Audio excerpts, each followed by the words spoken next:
All right.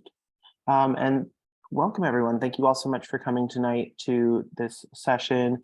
So it is talking about just student life on campus in general. And we're going to start with introductions. So thank you all for coming. Hey everyone, my name is Emma. I use she, her pronouns, and I'm in the community change pathway on the 12-month advanced standing track here at the MSW program. And I'm happy to be here with you all tonight. Hi everybody, my name is Brett Cohen. I use he, him pronouns. I am a dual degree master's student in the School of Social Work, as well as pursuing a master's in higher education. Because of the dual degree status, I'll actually be here for 5 full semesters, but technically I'm on the 16-month track.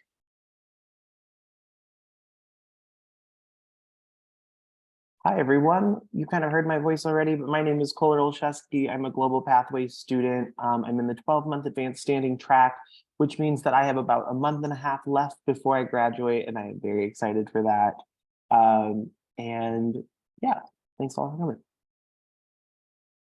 Hi everyone, my name is Dahlia. I'm also a 12-month advanced standing student, so I graduate in a month and a half as well. I'm in the interpersonal practice, and it's nice to meet everyone. Hi, I'm Kaylee. I am also in the advanced standing program, graduating next month. I'm in the interpersonal practice pathway, and I use she, her pronouns. All right. And so while we've done this webinar series where we've done like a whole presentation, this one is actually going to be more about just giving you all the opportunity to ask questions about what it's like being an MSW student in this program. So it can be anything related to academics. It can also be to anything related just to the community and really what our experience as MSW students have been. So you see that you can ask questions. So feel free to raise your hand, throw it in the chat, unmute and just ask. And then I think Emma is going to actually stop sharing the PowerPoint so that we can see everyone and that you can see us. And we're going to just address questions as they come up. So whoever has a question, feel free to ask. Are any of you guys online students? Not in this group. We do have a colleague who works in the Office of Student Services, Shani, and she is an online student who has been with us on webinars in the past. You can still be able to reach out to her via email. I'll look up her email and put it in the chat. She'll still be happy to talk to you about her experience. But one thing that I can always share is I've been on a bunch of webinars with her in the past, and she always brings up how she's been fortunate enough to have both an online experience as well as some in-person classes because she happens to be local to Ann Arbor, and she says that the experience is very similar across both. So we should still be able to answer questions related to online student curriculum. I know myself, I've taken a few online classes at this point as well. So if you did have specific questions, we can still speak to those, but I'll also get you Shani's email. I was just going to ask about like making friends in the online program. Yeah, Shani's definitely talked about that before. She says that like for the online cohort, they definitely do a really great job of kind of keeping you with the same people. You'll have breakout session times during online classes where you can get to know each other. She's been in group assignments with people. So she says that honestly, sometimes she feels more connected to her online peers than when she comes to campus, and it's so many more people that it's harder to make those one-on-one connections.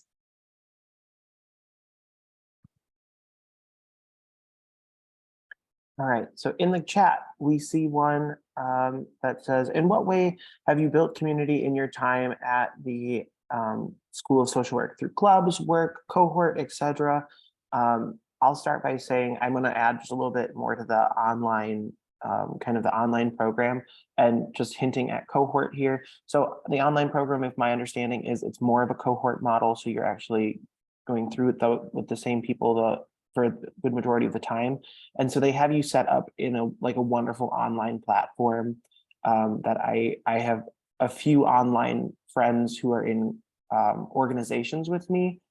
because many orgs will meet online so that online students have the ability to join orgs and be part of those either events or just meetings. And so I've heard that there's great communication throughout that program as far as cohorts and with organizations, but I'll let anybody else jump in and add more about just building community. I think for me, one way that you can definitely build community is in your classes.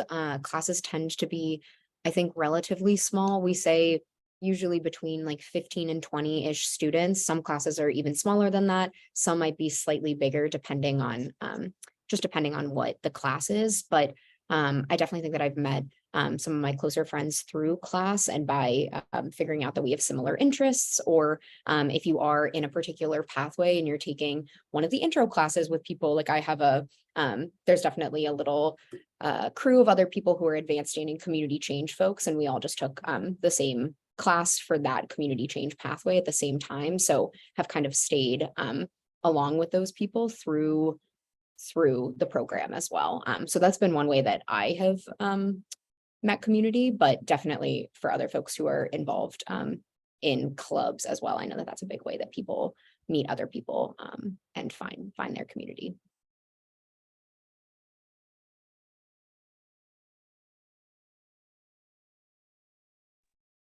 Right. There was another question in the chat, and so we're going to just bring it to light for everyone to see. So it is, do you have any experience with the football games at the University of Michigan?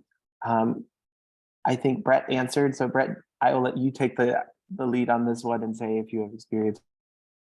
Yeah, of course. So I've just put my answer in the chat and was saying how if you have already set up your like UMich email or your student account information, you should be able to go into Michigan Tickets and start purchasing your student tickets for the football games. I feel like if you don't end up buying it for this season, there are plenty of opportunities to find resale tickets from people. Though I will say sometimes people try to turn a profit on their resale. I mean, if you've seen anything with Ticketmaster going on, you know that that's a common occurrence. So it might actually be in your favor to buy them online now with the student price. And then if you can't end up going to every single game, you know, you can also resell.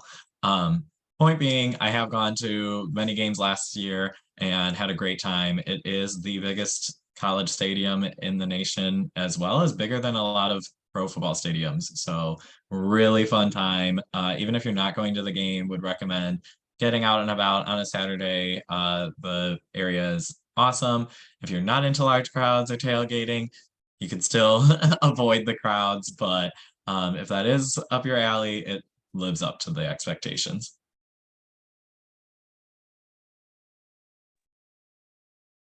Want to hop in? No. Oh, I was going to sorry. read the next question unless you wanted to add something. Yeah, I wanted to add, so I might be mistaken, so I guess y'all who might know this, correct me. At least as of this last year, there was a section dedicated to social work students that you could buy tickets in that section so that you could go to games or potentially be in the same section as other MSW students who were interested in the football games. I don't know too much more information about that because I did not buy tickets to the game, but that might be something that if you're interested in, you could look into more. So, and then Brett, I'll let you take it away. Yeah, so just hacking on to that. So when you buy student tickets, it will be within the student sections, but sometimes people can take the initiative to set up student groups within those sections, like Kohler was mentioning. So I'm not sure if somebody in the social work program has already set that up, but basically when you're buying those tickets, you can look to see if you want to be added to a group. So if it's in the drop-down list, then there you go. If not, the student section is pretty easy to shuffle around. So if you want to move closer to a friend and not be in your exact ticket number, then that's totally fine.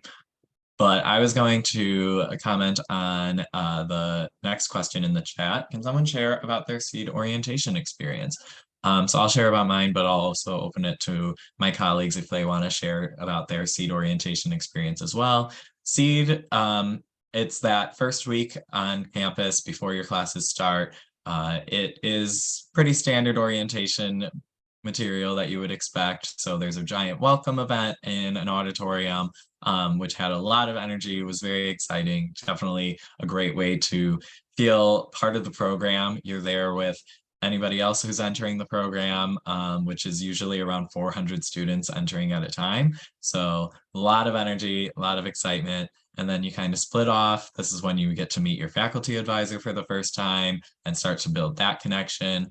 You also have opportunities to attend different workshops throughout the week, as well as based on your pathway, you'll sit in on an information session for your pathway. So it starts to just really give you a lot of great information. I know that for me, it was all very inspiring. I came from a background where I wasn't doing social work before, so it was awesome to hear all of these social workers talking to us about the field and about the profession, as well as about what we're going to be in for the next year, 2 years, whatever pathway you're on.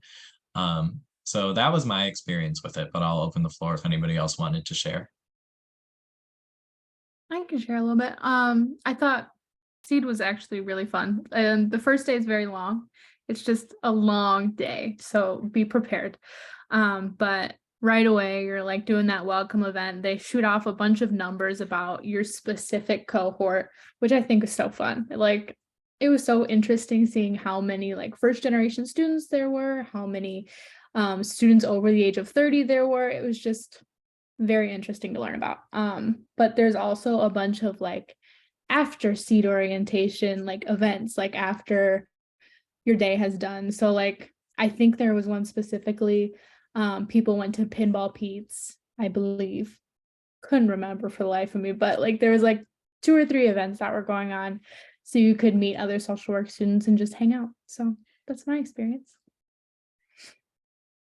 Yeah, I'd also want to say that like you'll get to meet, well, I don't know if Dr. Price does it every time, but you'll get to meet Dr. Price and and she will like light up the room and you'll have a lot of fun. Like that's all I'm gonna say. It's a lot of fun.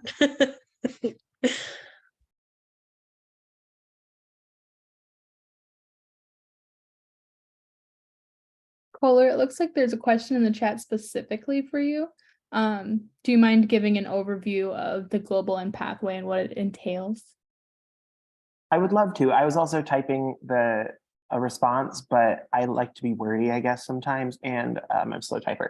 But so my global pathway experience has been fabulous so far. I will just like to caveat with saying I am still pretty focused on interpersonal work as I want to be a school social worker. I just wanted to learn more about macro level issues that affect global populations, both abroad and here. So just a quick overview, there are 2 required courses in the global pathway, which is 680 and 681. And then you're required to take 6 credits of like a global elective, which are really classes that just the pathway lead has deemed to be like acceptable for global electives. So one of the electives I took was the spirituality and social work. And it was a very eye-opening course. It was still an interpersonal course, but we talked about like religion and spirituality and how to separate the two and what that looked like. And I could go on and on about that class, but it's just been a wonderful experience and I've loved every minute of it. I'm going to continue typing and I'll also throw my email at the end of this. If you want to learn more about the global pathway, we can set up a different time to chat in more depth if you're interested. So thanks. And then I'll just hop in and say, the next question was asking if someone could talk about the interpersonal pathway and their favorite professors. So I'll let the IP pathway people take it away. So I already kind of hopped in on the chat and put some names in. I think with the cool thing about U of M is you can actually look up your professors on the school social work like website, and they'll have like a bio and like what their job is other than teaching, and like you can even reach out to them before class or before you decide to take their class to see how the class is. And that's kind of how I found these lovely people that I put in the chat. There are more, I just can't think of the names. I know I'm very tired. So, but there are a lot of wonderful professors in the IP pathway and just in general in this program. I would say there's one, oh, I just remembered her last name. We're good. Yatisha Robinson. She's great. She's great. And also Dr. Glover. She's also great. Don't know her first name, but I will put those two in the chat so you can remember them. But those two are just very inspiring. I love just listening to them talk.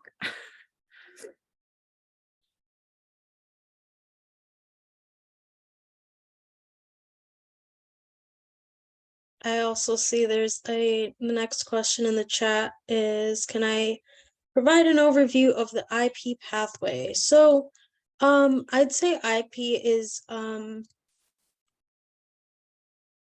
more of a clinical pathway. So like it focuses, I know IP has a long name. It says like integrated health, mental health, and substance abuse. I feel like it focuses more on the mental health aspect in the required courses. It really will prepare you to be a clinical social worker, like a mental health therapist. And you can also take electives to get other experiences. There's like macro courses built in, like policy classes. Sorry, I just lost the. Okay, yeah. So essentially, it will prepare you to become a therapist. And I think the other pathways do that as well, like the child and family one. Anything that's related to working with people, which is all of them. But like, I think every pathway has its own things. But at the end of the day, you'll get a fully rounded education in micro and macro social work. Hopefully that answers the question. I will add, Dahlia did say there was preparing you for therapy, but it is very therapy focused. So there is a lot of classes on therapy and how to do therapy and what and like the different modalities that you can use in therapy. So just so you know, it is very therapy based. So like people that are doing medical social work, like I am, I don't typically do therapy, but it is good to learn about. It's very interesting. I will say I don't regret taking this pathway because it did lead me to right to my medical social work, but just to warn you, it is very therapeutic.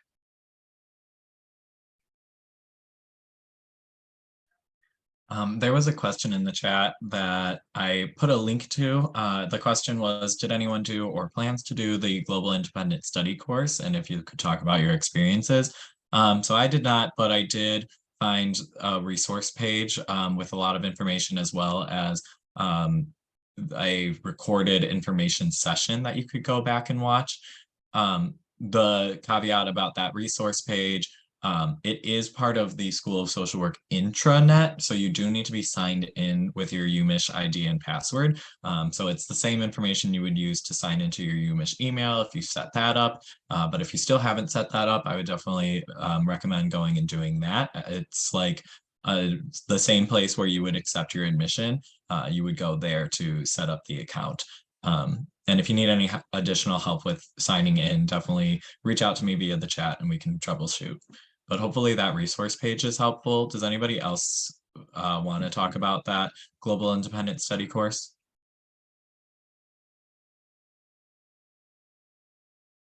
I can give just a tiny additional more information about it, just because though I didn't have one myself, I do know that there are, I have a few colleagues in the Global Pathway who are doing the GASP program, but have also looked into this independent study, which are two different things.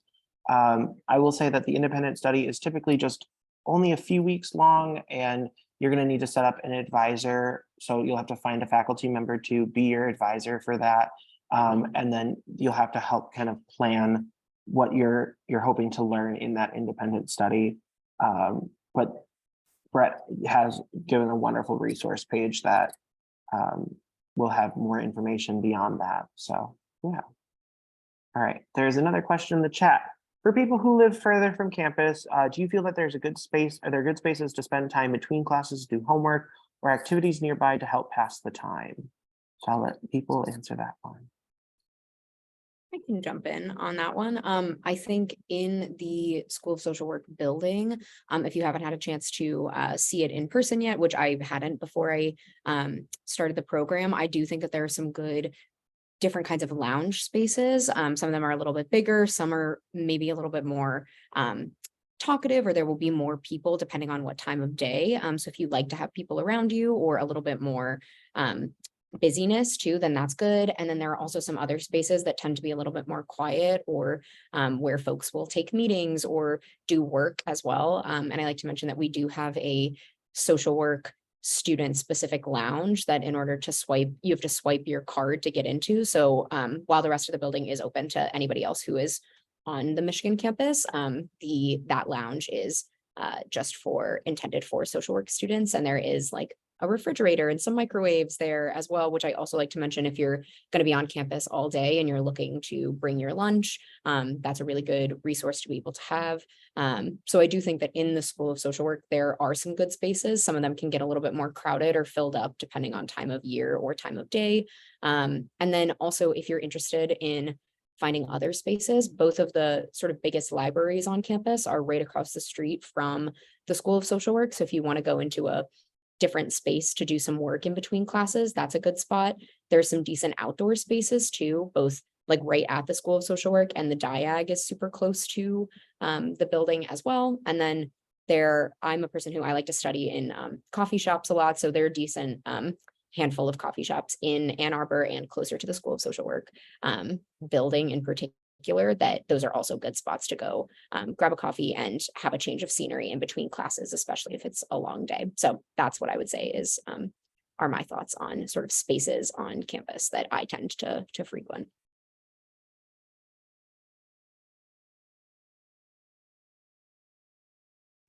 I do want to add about that.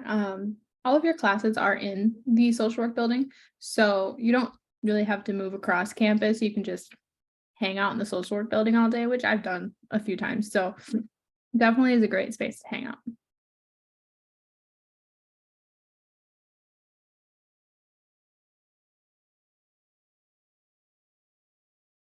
The next question in the chat that we see is asking, what memorable events did you attend at the SSW that they put on? So I want to say that the University of Michigan, like the School of Social Work, is constantly putting on events or presentations for all of us students to attend, and they happen quite frequently during the academic year. Now that it's spring, summer, I've noticed that they've slowed down a little bit, but there are still a few. And I'll say one of my favorites that I attended was a presentation on like academic apartheid and looking at segregation in schools. It was just very eye-opening for me.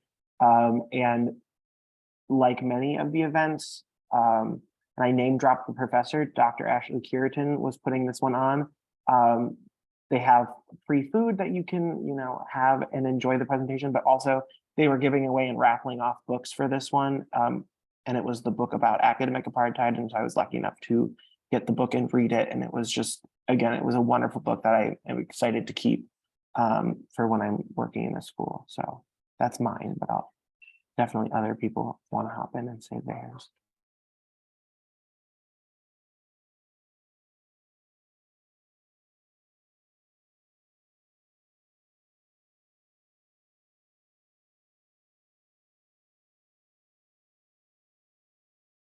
I do want to say, well, actually, is it? Yeah, that is the next question. Our MSW students required to do a thesis or a portfolio.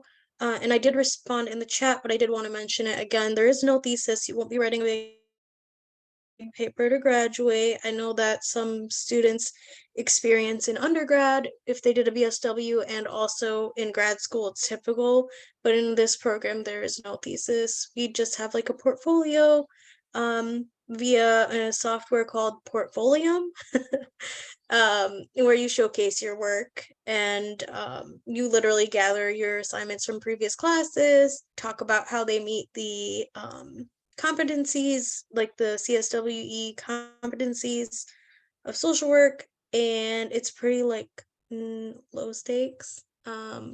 So don't worry too much about it, and don't let it deter you from, doing this program. So yeah.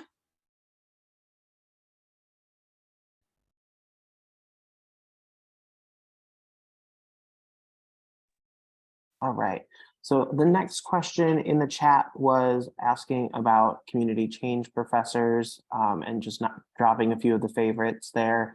There are quite a few that I saw in the chat. So if you're interested, definitely just take a look and peek at the names there. What are the best electives in the IP pathway? Kaylee, I saw that you answered this, so I'll let you hop in because you put a lot of great examples in there. So I've been taking a lot of like mini courses this summer. So a few of them are that. So the Preventing Racial Microaggressions, that one was actually with Dr. Yatisha Robinson. It was really great. It was a half semester course that we did, and it just kind of touches over racial microaggressions, specifically with the African American community, and it was just really inspiring. Then there's the mini trauma certificate course that someone was also interested in, the trauma mini course I saw in the chat. So that one's super easy. It's three classes. They're all half a semester. I did 2 of them in 1 semester, and then I did the next one my 2nd semester. So very easy, very simple. The next one, what did I say? Oh yeah, the inhumane immigration policy. Emma did that one with me. I'm sure she loved it as much as I did. It was very just relatable and just easy to focus. It was one of the weekend classes, so it's just 2 days. It's really great to do. I think it's just held in the summer, so just be cautious of that. Diversity dialogue and social justice is also a weekend course that I did. Very inspiring, great. Love the professors that did it. You basically just talk about this youth summers program and how you can promote dialogue in your everyday space. And then the last one, mental health and disease in healthcare. That one is probably one of my favorite classes. That one was with Dr. Irina Glover that I mentioned earlier. She's great. Whole class was great. It was an online format for me, and I really liked that because I got to meet a bunch of people from around the country that also shared a love for social work, and really just had a whole bunch of different stories and stuff. So I think doing an online version of that class is very beneficial if you can.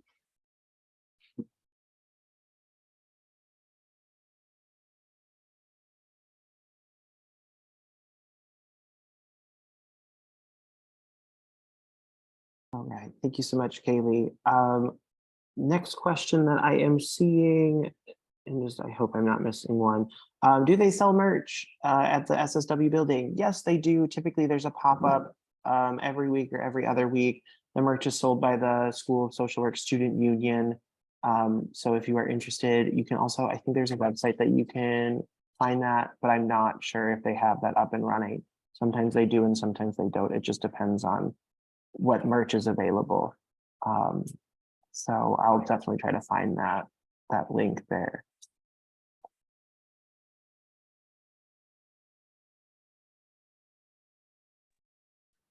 There was a question earlier that I can't remember if we spoke to, but I did just put comments in for, which was about any courses or training outside of coursework that we took. And where to find them. So there are certain certification programs offered through the school, both at the undergraduate level, the graduate level, and then at a continuing education level. So I put the link in for the list of all of those. But I'd also say that a lot of trainings that I've taken have actually come through my internships. So when you're working in your field placement, definitely continue to have conversations with your supervisor about any trainings there. Sometimes if it's like part of your onboarding, you can even have it funded by your field placement. That won't be all the time, but just something that you can continue to have conversations with your supervisor about.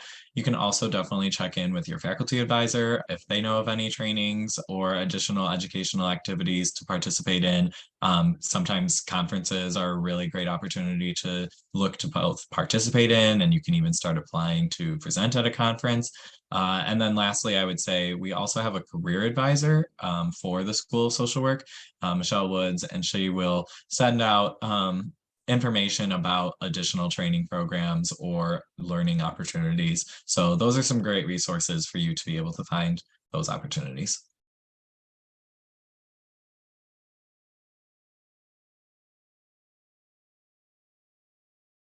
All right, the next question that I see is asking if anybody receiving the school social work specialization or certificate, and can you talk more about that?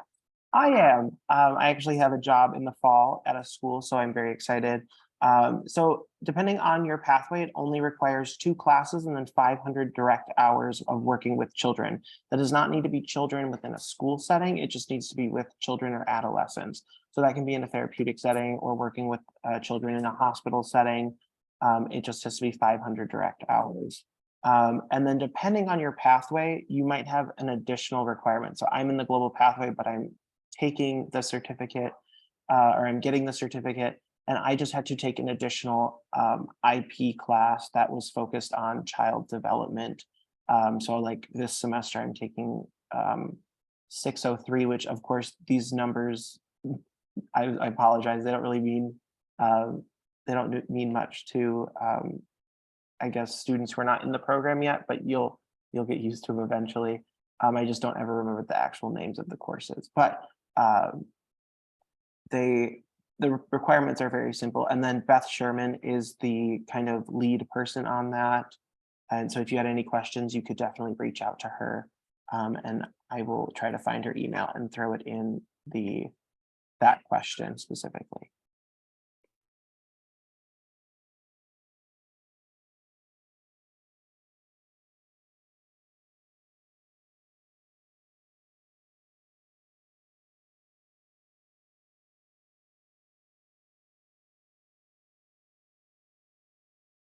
So there is a question in the chat about apartment finding. And this year I've learned a lot about apartment finding, moving out of state into Michigan.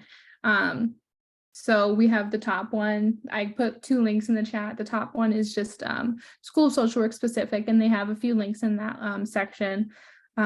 So it's pretty simple and to the point, but you can click on anything and they'll help you find housing, which is nice. And then the second one is Beyond the Diag, which Brett knows more about because I don't know a lot about it. So if you could talk about that, that'd be great.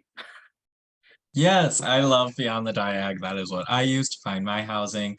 It is the entire university off-campus housing webpage. So on Beyond the Diag, you can learn more about which apartment seeking websites are the best. You can learn more about the different housing companies within Ann Arbor. You also have an option to view their housing listing service. And within there, you can see people who may be posting their exact apartments. If they have additional rooms available and are looking for somebody to move in, you can look up people who are just going to be looking for new roommates. So that's what I ended up doing. You kind of fill out a roommate profile and answer questions about what you're like as a roommate, and then you can review other people's profiles.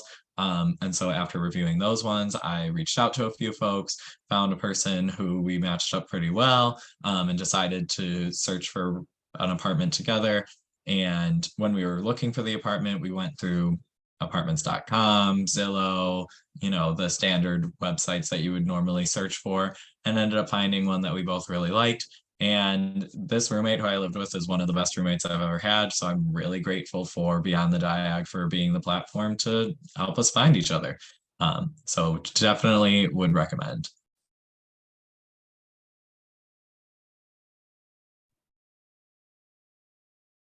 All right, I'm not a part of the team, but I have inside information. So I put a link in there to a virtual housing fair that's coming June 24th. Yeah, that's all I wanted to say. I'm not trying to take over, but I got information, so I put it in there. Yes, no, we love it. Please, if anybody ever wants to chime in on some questions, hop on in. All right, the next question is, how many of you plan to leave the like the School of Social Work with a job lined up, and what are you going to be doing? So I mentioned this already. I will be leaving in a month and a half, and then 3 weeks after graduation, I will actually be starting a job as a school social worker back in Wisconsin, which is my home state. I'm moving back home, and I'm very excited about that. But I will let anybody else who may be graduating and has a job lined up to speak on that. I'm graduating, but I don't have a job lined up yet. I'm applying to jobs, and I want to be a therapist, mental health therapist. I don't know where yet. I'm applying to like the CAPS Center at U of M Flint, and like school-based therapy services in the Flint area. So it's a work in progress, but the capstone class also helps you apply for jobs. So that's that's a good thing. It's integrated into the final semester of your program here. So I also am graduating. Do not have a job lined up, but I'm talking. So I'm doing medical social work, and I'm hoping to be a social worker in a dialysis unit. That's for kidney disease, if anyone did not know. And I am in talks with like a big dialysis corporation. I have an interview on Friday. Hopefully all goes well. But they don't normally hire people before they graduate. So it's very interesting, and we'll see how that goes. But yeah, it's a process, and a lot of people do it over the course of the summer. So I wouldn't be too upset if you don't get a job by graduation. It happens to a lot of people. I'll just echo what everyone else has said too. I also am graduating soon, and I'm in the job application process.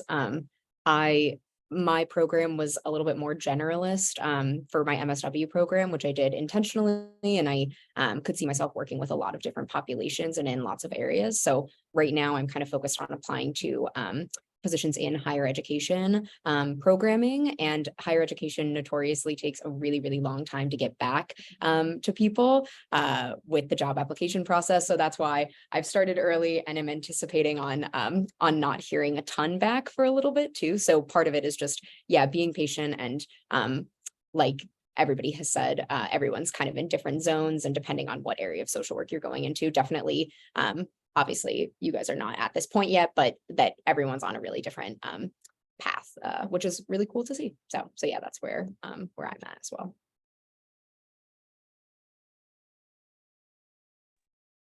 All right, next question. Are there any preparation courses for licensing exams or unofficial groups of people who are prepping together?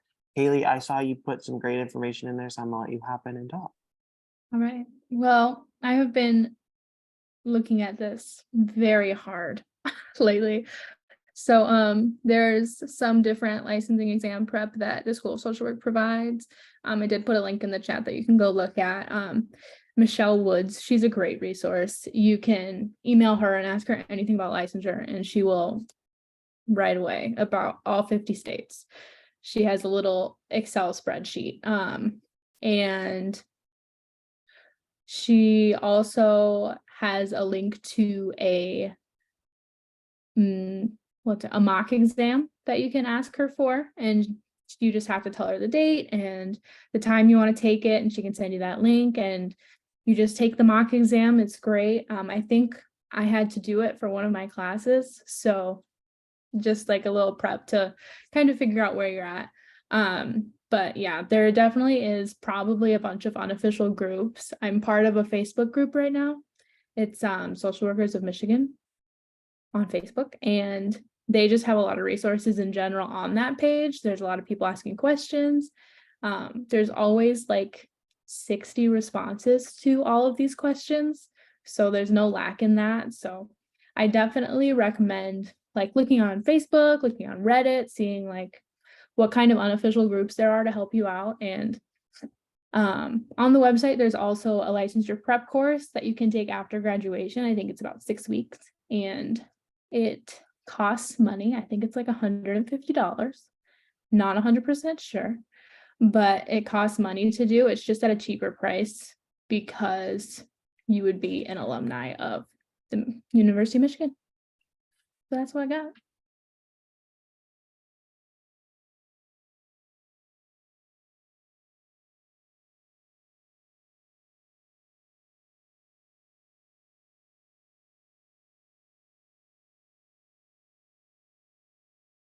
All right, and it looks like Dahlia put the link for the license and exam preparation.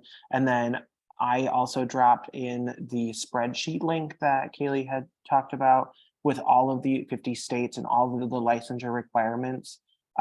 If you are looking at practicing in a specific state, so for example, I'm looking at practicing in Wisconsin, it would be really great advice to hop on that link and take a look now at what your state requires you to have in your master's degree. Because I think, like, for example, California only lets you practice if you're in the IP pathway, which so I know that we have quite a few students who are from California. And so it's just important to know that kind of going in too. So I would highly encourage looking at that.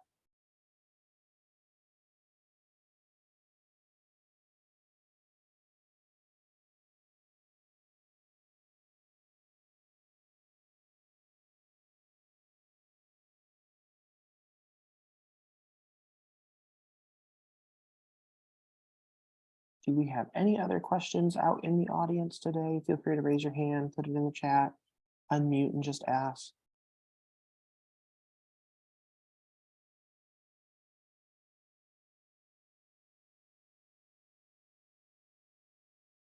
All right, seeing as there is none. Oh, there is one that just popped up. Awesome. How is the workload? Do you feel there is much free time? I'll let someone else hop in and answer this one. I'd say the workload varies by semester and also varies by pathway. That's just my opinion though.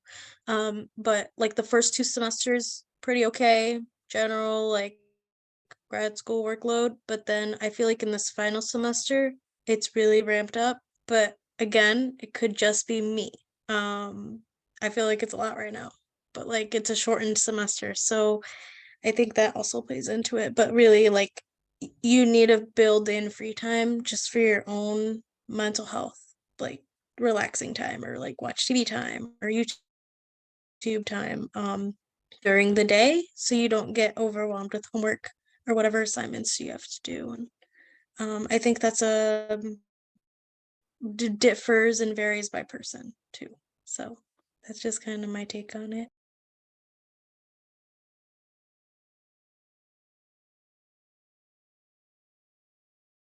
One thing I would recommend that's really helpful with time management is at the start of each new semester, when you're added to the classes and when you have access to the syllabi, going in and kind of planning out when major assignments are due. You can take directly from the syllabi and transfer it over into your planner.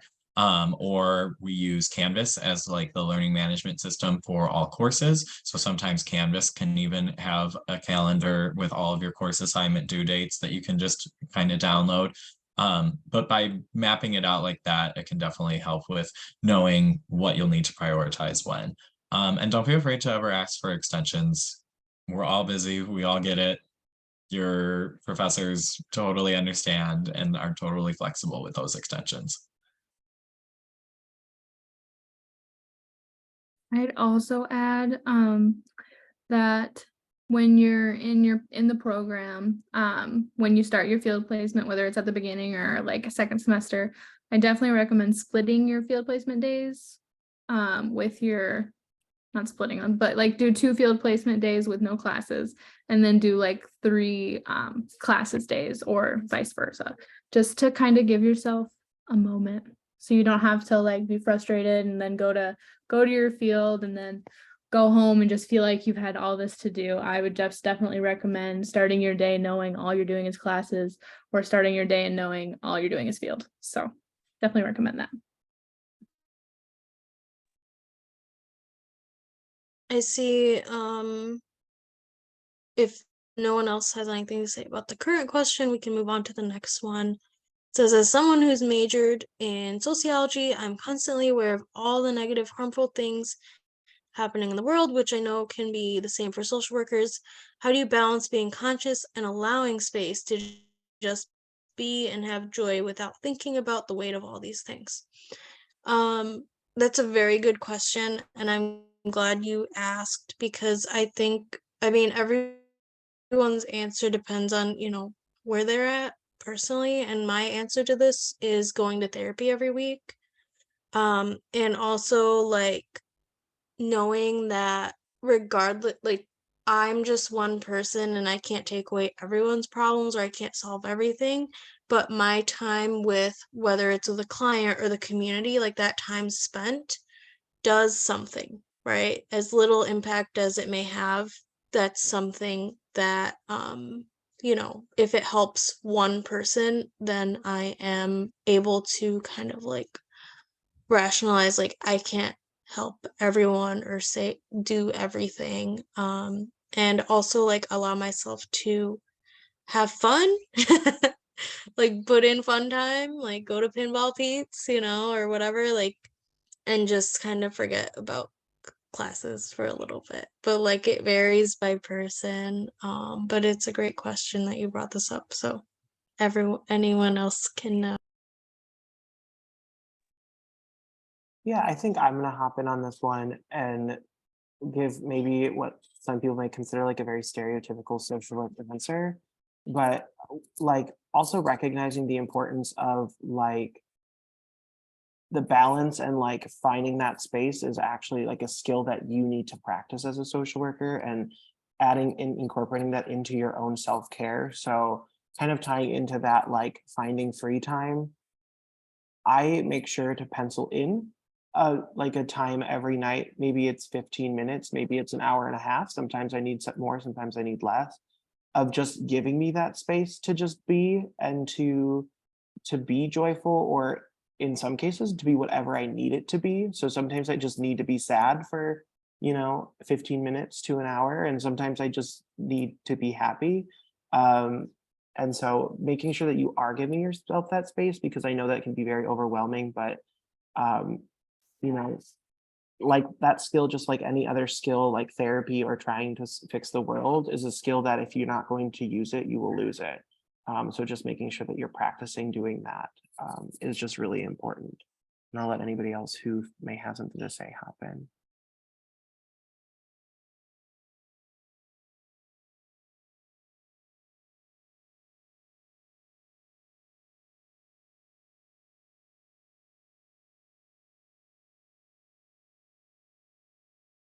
All right.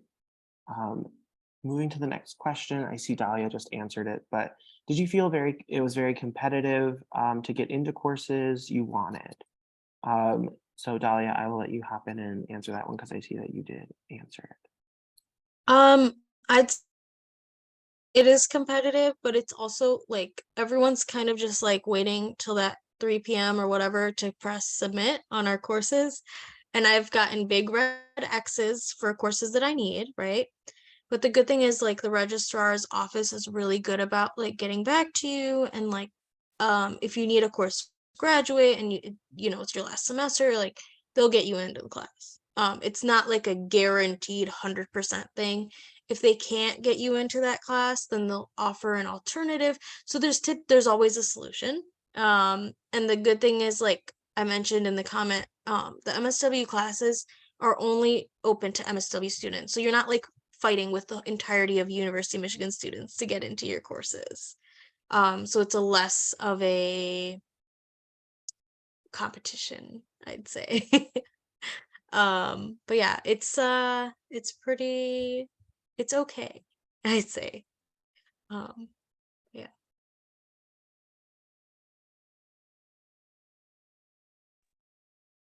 I'm gonna just kind of shamelessly plug quick here. I think next week we're actually talking about course registration. So if you have more concerns about that, I think next week or the week after, don't quote me on that. I don't have my calendar up right in front of me. There's gonna be a webinar on course registration that we can also kind of help maybe ease more stress about registering for courses in the next webinar. So if you are interested, you can always hop in on that one too.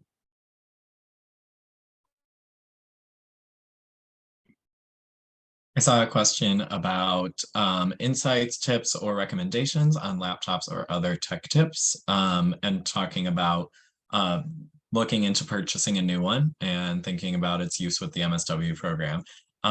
So I had bought a new laptop right before going to college. There are no specific requirements that you would want for, or you would need for your laptop. Like, you're not going to be doing, you know, heavy coding or anything like that. So you don't need to look for those really high tech laptops. I just looked for one that I knew I would be comfortable with and that would be my buddy, because we are in that age where I bring my laptop everywhere and it is my life source for, I've always got a million tabs open, always have my Word docs open.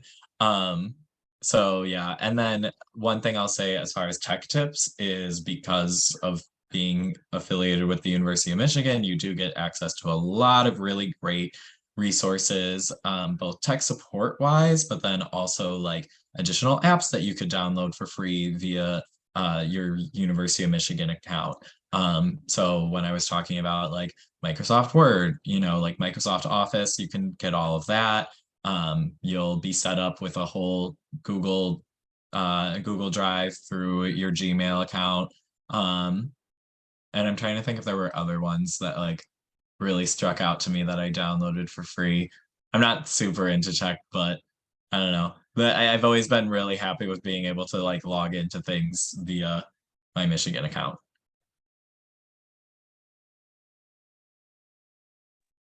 Another tech tip that I want to shamelessly plug, but is not sponsored with, for students who have a lot of readings to do, but can't sit at your computer and read, or printing it out and reading, there's this wonderful thing called Speechify that you can plug in you can literally just put the PDF into Speechify and it will read it to you to the best of its ability. Sometimes it doesn't know the words and it just spells it out. But I have learned that as like a time saver galore, because I can put like a reading on Speechify and cook, or put a reading on Speechify and like fold my laundry. I will say that there is a free option, but there's also a paid subscription option. I got the paid subscription just because I wanted to hear Snoop Dogg read to me. But there is some free options. So I would definitely look into that if you're someone who just needs to have that. And Dahlia also said that Microsoft Edge has a read this document for free. Thanks, Dahlia.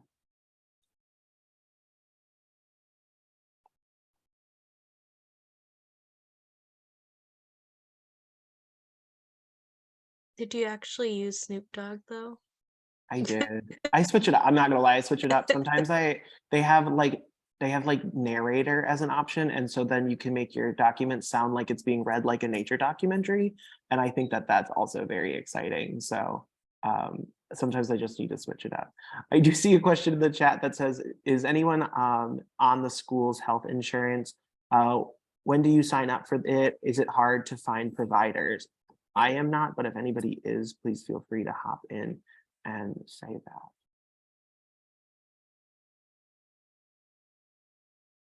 I am looking for an email that came like from the university like health officer, and we'll be putting information about it in the chat. But basically this email was talking about the different options. So I'm just going to copy what options were listed on the email and put those into the chat. And I'll just put it as like a general chat, not replying to, because I lost the specific question.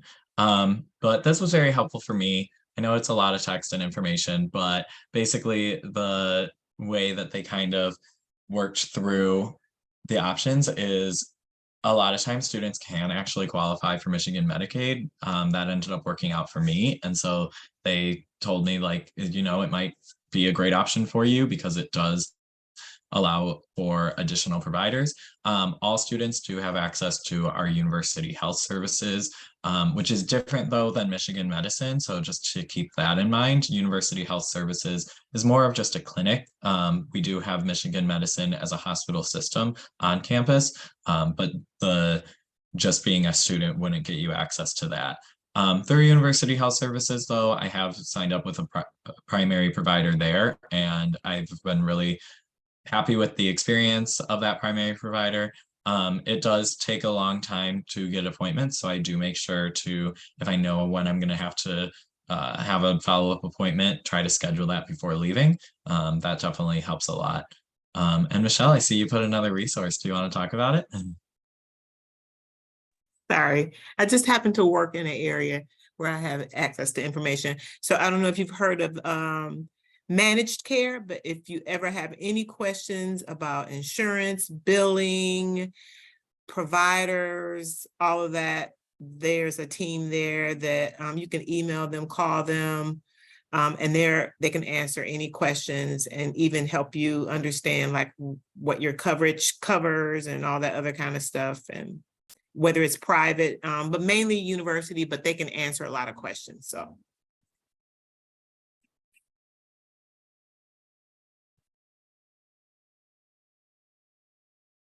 Thank you so much, Michelle. That's very helpful. I wish we had you on every call. That's great. Thank you so much. Do we have any other questions while we are getting to that 7 o'clock point?